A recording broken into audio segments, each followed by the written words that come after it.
नमस्कार, आप देख रहे हैं न्यूज 24 5 की पंचायत में आपके साथ मैं हूं प्रत्युष खरे।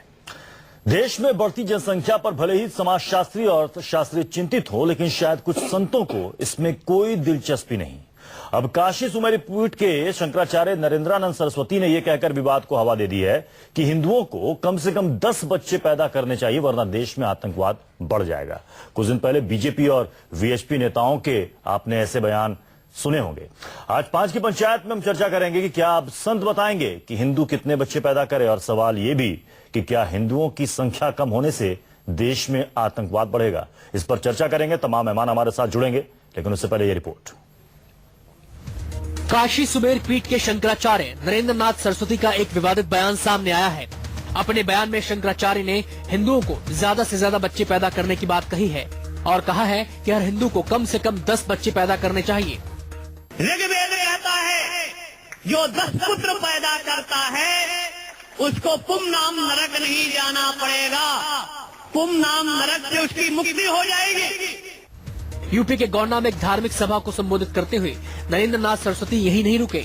उन्होंने कहा कि जहां जहां हिंदुओं की संख्या घटी है वहां वहां आतंकवाद बढ़ा है, इसलिए परिवार नियोजन की बात करने वाले मूर्ख हैं। हिंदुओं का सबसे बड़ा वो शत्रु है जो परिवार नियोजन करता है। बच्चे पैदा करने के पीछे तर्क देते हुए सरस्वती ने कहा कि अगर दशरथ परिवार नियोजन अपनाते तो भरत जैसा भाई कैसे मिलता। आगे उन्होंने कहा कि जिसकी 2 से ज्यादा संतानें हैं वो हमें दे दें, हम उन्हें भारतीय संस्कृति को आगे बढ़ाने के काम में लगाएंगे। 5 की पंचायत में आज हम बात करेंगे, क्या अब संत बताएंगे हिंदू कितने बच्चे पैदा करें, और क्या हिंदुओं की संख्या कम होने से देश में आतंकवाद बढ़ेगा। चंद्रेश्वर तिवारी, न्यूज 24 गोंडा। 5 की पंचायत में इसी विषय पर चर्चा करने के लिए हमारे साथ मेहमान जुड़ चुके हैं। आपका उनसे परिचय करा दूं। अदिति अनिल जैन जी हैं, सोशल एक्टिविस्ट हैं। विजय शंकर तिवारी जी, स्पोक्सपर्सन वीएचपी के। मौलाना अंसार रजा साहब गरीब नवाज फाउंडेशन से हैं, लखनऊ से हमारे साथ जुड़ रहे हैं। और अजय गौतम जी, फाउंडर हैं हम हिंदू के। चर्चा की शुरुआत करने से पहले पहला सवाल 5 की पंचायत का क्या है वो देख लीजिए। क्या आप संत बताएंगे हिंदू कितने बच्चे पैदा करें? विजय शंकर तिवारी जी, क्या आप संत तय करेंगे कि हिंदू कितने बच्चे पैदा करें? प्रत्युष जी, केवल संत की बात नहीं है, दुनिया भर में एक चिंता है मुस्लिम जनसंख्या बढ़ने की, और उसके पीछे कारण है। बिना कारण के कोई समाज चिंतित नहीं होता है। नरेंद्रानंद जी जो बयान जो चर्चा की है वो केवल नरेंद्रानंद जी की नहीं है, दुनिया भर में इस प्रकार की चर्चा है। उसके पीछे की मैं 2-4 घटनाएं आपको बता देता हूं और इसके बाद फिर अब आगे बढ़ जाएंगे। बच्चे तो सब लोग अपने मानसिकता से पैदा करते हैं, अपने परिवार में उनकी क्या स्थिति उससे पैदा करते हैं, लेकिन जो सामाजिक स्थिति बन रही है उसकी चिंता को लेकर के जो लोग चर्चा करते हैं उसके पीछे कुछ घटनाएं भी हम समझ लेते हैं। मैं आपको बताता हूं, जनवरी माह में शार्ली हेब्दो के कार्यालय में जाकर के एक जितने केवल टिप्पणी छापने से उनके सारे संपादकों को मार दिया गया। और इसी प्रकार से फरवरी 2015 को एक नाइस में सामुदायिक केंद्र पर हमला हुआ, और इसी प्रकार से कमलेश तिवारी जी ने एक बयान दिया था, और उस बयान के को लेकर के आपने देखा था मालदा में जाकर 2.5 लाख लोग इकट्ठा हो गए थे और बलवा काटा था। लेकिन मैं तो केवल इसलिए आपका समय कम है इसलिए मैं 2-4 उदाहरण देता हूं। एक बताइए आप, तस्लीमा नसरीन ने एक टिप्पणी की, तस्लीमा नसरीन भारत में नहीं रह सकती, वहां नहीं रह सकती, एक ये मामला हो गया। इसी प्रकार के इनके यहाँ जो भी इस प्रकार की कोई बात हो जाती है तो उसको आतंक पैदा करके उसको दबाना। इस जनसंख्या को आप मजहब से क्यों बांट रहे हैं? देखो, मैं जनसंख्या को मजहब से नहीं बांट रहा हूँ। अभी आपने कहा ना कि बढ़ती जनसंख्या मुस्लिमों की बढ़ती जनसंख्या। देखो, मैं कह रहा हूँ कि ये जो कारण है, कोई भी आतंक के साये में नहीं जीना चाहता है। स्वाभाविक लगता है अगर ये जनसंख्या बढ़ती है तो उसके दुष्परिणाम दुनिया ने भी देखे हैं और भारत ने भी देखे हैं। भारत ने इस जनसंख्या के बढ़ने का दिक्कत कहाँ है? बढ़ती जनसंख्या या मुस्लिमों की बढ़ती जनसंख्या? मैं मुस्लिम जनसंख्या की बात कर रहा हूँ। मुस्लिम जनसंख्या की बढ़ती, तो इसी की बात कर रहे हैं। हाँ। यानी कि मुस्लिमों की आबादी बढ़ेगी तो देश में आतंकवाद बढ़ेगा। जो गणनाएं हैं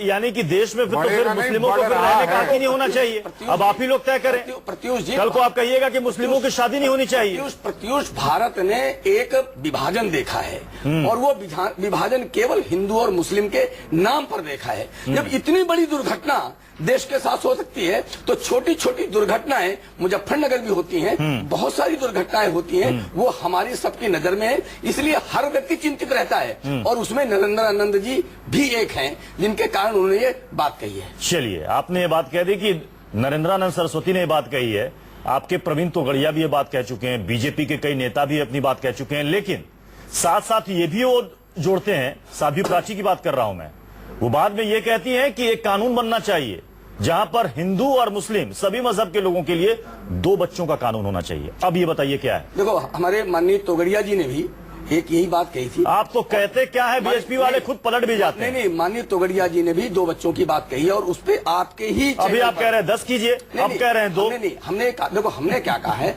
आप उसको सुनिए। हमने कहा इस चिंता के आधार पर सब लोग अपने अपने ढंग से अपनी अपनी बात रखते हैं। आप लोगों की चिंता है मुस्लिमों की, आप लोगों की मुस्लिमों की ज्यादा चिंता है। बढ़ती अंसार रजा साहब, आपने सुना विजय शंकर तिवारी जी क्या कह रहे हैं? कह रहे हैं मुस्लिमों की बढ़ती आबादी से बहुत बड़ा खतरा है, आतंकवाद बढ़ जाएगा।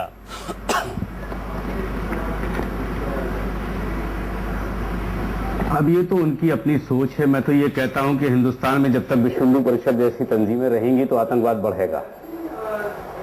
बजरंग दल जैसी तंजीमें हिंदुस्तान में रहेंगी तो आतंक बढ़ेगा, घटेगा नहीं। अब जहां तक बच्चे पैदा करने का सवाल है, तो ना तो कोई आलिम तय करेगा कि कौन सी औरत कितने बच्चे पैदा करे, ना कोई संत तय करेगा कि कौन कितने बच्चे पैदा करे। विश्व हिंदू परिषद की परेशानी यह है कि इनको कोई पूछ नहीं रहा है इस वक्त। अब इनको लाइट में आने के लिए कुछ ना कुछ तो चाहिए, तो कहीं हथियार लेकर के ट्रेनिंग करवाएंगे, कहीं बच्चे पैदा करने की बात करेंगे। तोगड़िया साहब कभी कहते हैं कि 2 ही बच्चे पैदा करो, ये कानून बनना चाहिए, और आज विश्व हिंदू परिषद आप इतनी बड़ी बात कहकर के कह रही साहब नहीं हम तो 10 बच्चों का समर्थन कर रहे हैं। आप लोग पहले एक स्टैंड पर कायम रहो।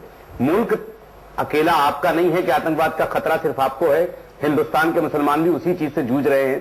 क्या नक्सलाइट पे कभी आपने बहस की है कि नक्सली क्या कर रहे हैं इस मुल्क में? कभी आपने ये बात की है कि नक्सलियों में भी बच्चे पैदा नहीं होना चाहिए? क्यों कोई पंडित जी नहीं बोलते हैं?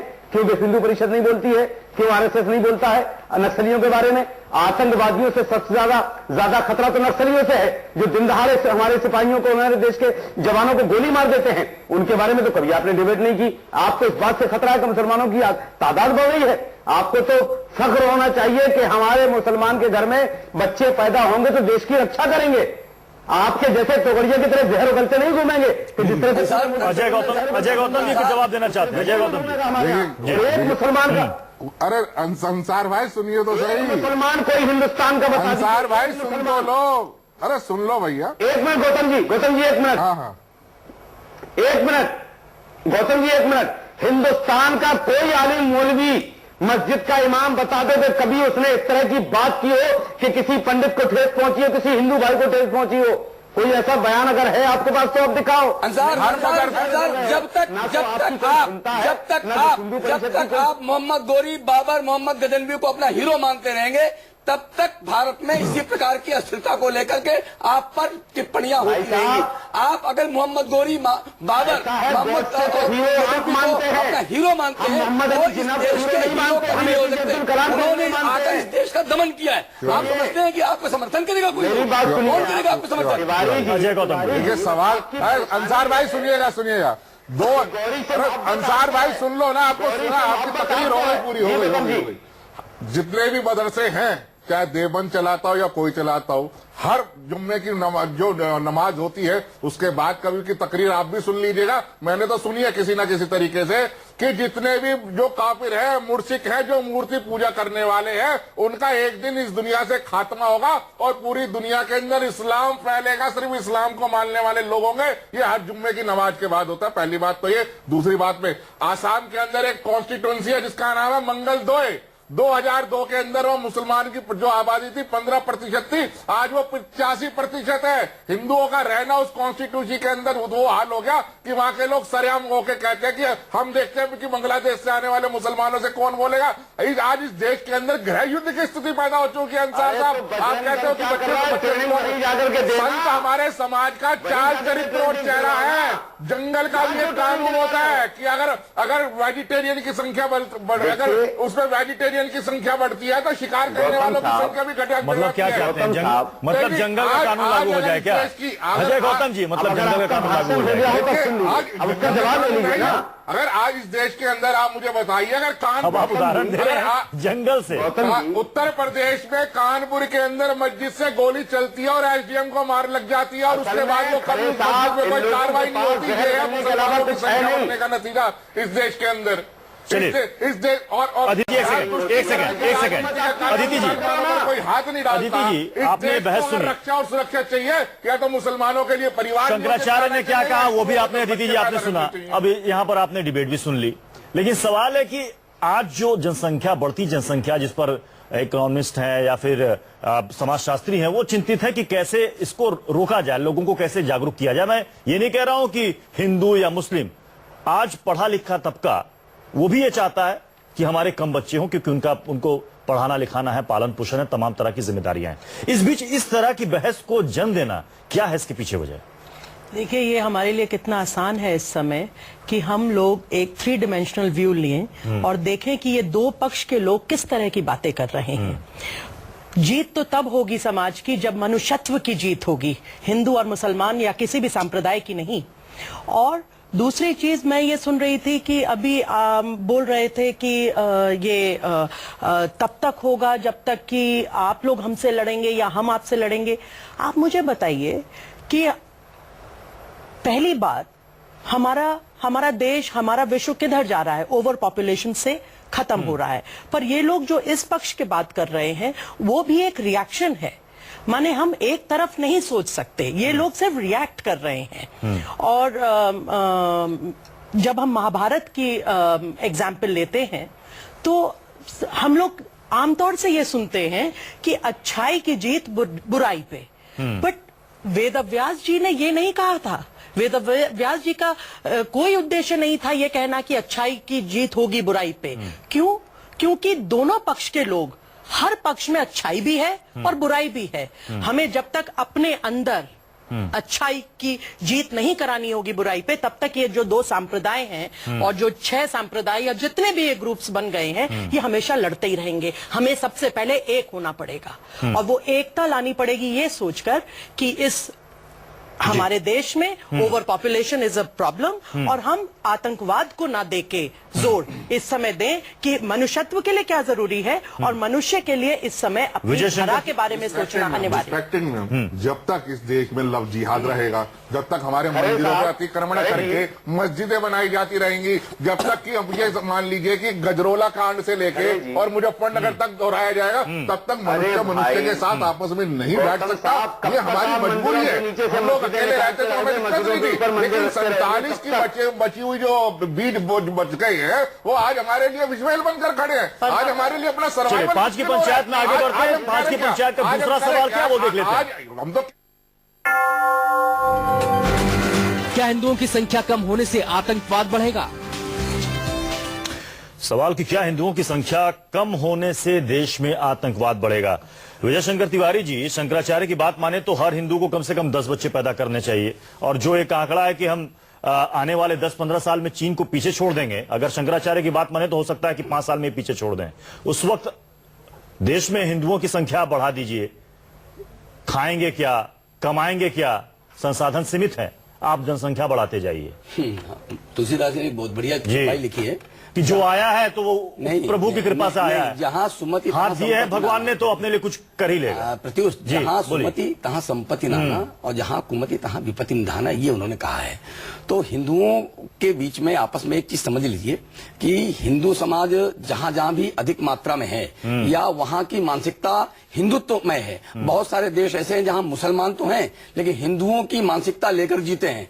आप कोई भी एक राष्ट्र उठा कर लीजिए, वहां पर कोई खून खराबा नहीं है। एक भी, मॉरिशस भी इसमें एक है, एक भी वो राष्ट्र जहां पर मुसलमान बाहुल्य तो है लेकिन हिंदुओं की मान्यताएं मानकर चलते हैं, वहां पर कोई खून खराबा नहीं है। तो भारत में आप हिंदुस्तान की बात कीजिए ना विजय शंकर जी, ये हिंदुओं की आप हिंदुस्तान की बात कीजिए, भारत की बात कीजिए। ये हिंदुओं की मानसिकता है प्रत्युष भाई कि वहां पर सुमति की आवश्यकता है। और जहां पर एक आप वो मोहल्ले उठा लीजिए, उन मोहल्लों को उठा लीजिए जहां पर पहले तो विजय शंकर तिवारी जी अपना स्टैंड आप क्लियर कर लीजिए। क्या प्रवीण तोगड़िया की बात पर आप कायम है? बिल्कुल कायम है कि 2 होने चाहिए बच्चे।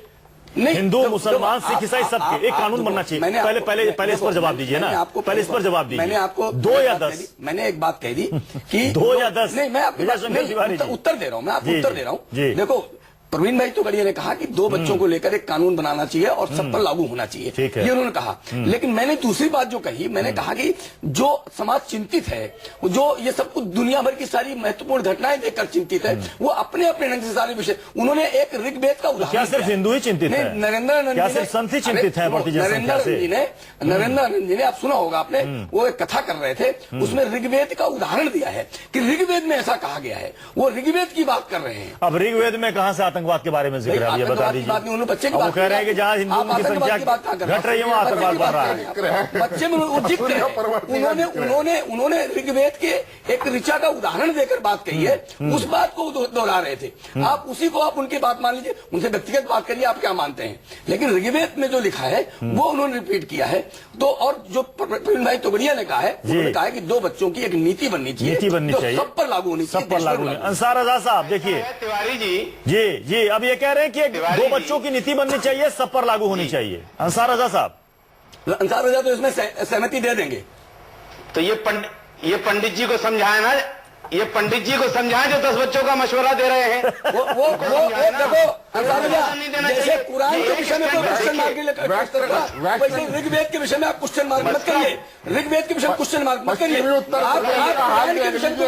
आप कुरान के विषय में मैं नहीं कर रहा, सवाल आप खड़ा कर रहे हैं, उदाहरण दिया है, तिवारी जी सवाल आप खड़ा कर रहे हैं, आप बच्चों को ऋग्वेद पर कोई चर्चा मत करिए, उसमें कोई व्यवधान मत करिएगा। अग्नि मीले पुरोहितम जगन्नाथ होता कर रहा हूँ। अच्छा, प्रैक्टिकल बात अदिति जी, कि जिसके पास खाने को नहीं है, जिसके पास जमीन नहीं है, नौकरी नहीं है, 10-10 बच्चे पैदा करते रहे क्या?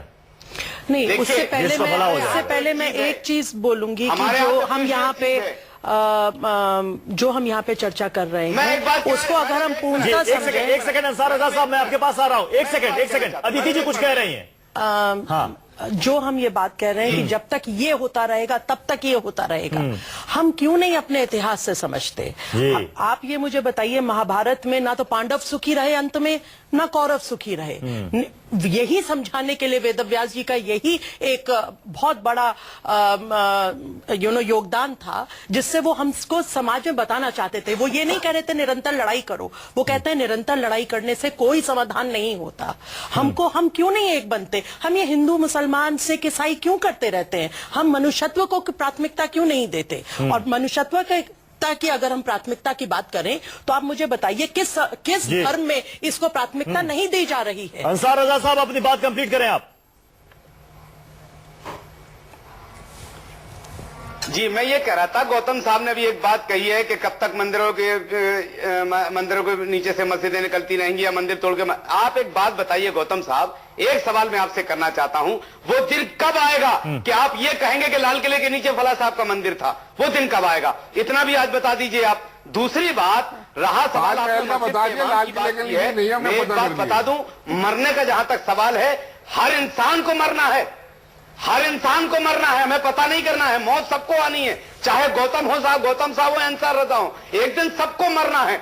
मरने के लिए कोई सर्टिफिकेट लेके नहीं आए कि जिंदगी भर जीने के लिए। हमारे यहाँ इमाम कभी हिंदुस्तान के किसी भी गैर मुस्लिम के बारे में, हमारा इस्लाम बिल्कुल कतई तौर पर यह बात नहीं कहता कि आप किसी गैर मुस्लिम को भी बुरा कहो। हमारा इस्लाम नहीं कहता इस चीज के लिए। आप किसी मजहब को बोलना भी नहीं चाहिए। किसी को ऐसा बोलना भी नहीं चाहिए। चलिए, बहुत बहुत शुक्रिया आप सभी मेहमानों का।